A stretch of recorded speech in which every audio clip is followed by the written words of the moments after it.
వేసుకొని మేకప్ వేసుకొని cell phone లో వీడియోలో మొన్న కుప్పంలో జరిగిన ఇన్సిడెంట్ లో ఒక ఆవిడికి మాత్రం పరామర్శ. ఇది మానవత్వమా? ఈవిడ జగన్ గారి మానవత్వం గురించి మాట్లాడటం హాస్యాస్పదంగా ఉంది. జగన్ గారు గాని వైఎస్ఆర్ గారి మానవత్వం గురించి రాష్ట్రంలో ఏ పేదవాడిని అడిగినా చెప్తాడు. ఈ రోజు ఒక ఫీజు రియంబర్స్మెంట్ గాని, ఒక ఆరోగ్యశ్రీ గాని, ఒక తల్లి ఇది అమ్మఒడి గాని, ఇవన్నీ ఎవరి కోసం తీసుకొచ్చారు? హాస్పిటల్ రెనోవేషన్స్ గాని, స్కూల్స్ రెనోవేషన్ పేదవాళ్ల కోసం. పేద పిల్లలు బాగుండాలి, వాళ్ళు ఆర్థికంగా ఎదగాలి, ఆ కుటుంబంలో ఆరోగ్యంగా అందరూ ఉండాలి అని చెప్పి పెద్ద మనసుతో చేసిన వ్యక్తులు. అలాగే కోవిడ్ సమయంలో ఈ దేశంలో ఏ రాష్ట్రంలో ఏ ముఖ్యమంత్రి చేయనటువంటి విధంగా మొత్తం భారాన్ని ప్రభుత్వమే మోస్తూ ప్రతి కుటుంబాన్ని తన సొంత కుటుంబంలాగా కాపాడుకున్న మానవత్వం ఉన్న వ్యక్తి జగన్మోహన్ రెడ్డి గారు. ఆయన గురించి ఈవిడ మాట్లాడటానికి ఈవిడికి అర్హత ఉందని నేను అడుగుతున్నాను.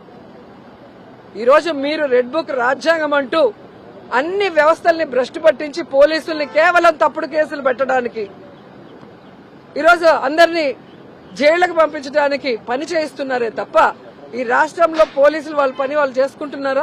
అలా వాళ్ళు చేసుకుంటూ ఉంటే ఈ రోజు ఎందుకు ఇంతమంది రేప్ కాబడుతున్నారు? ఎందుకు ఇంతమంది చనిపోతున్నారు? సో ఈ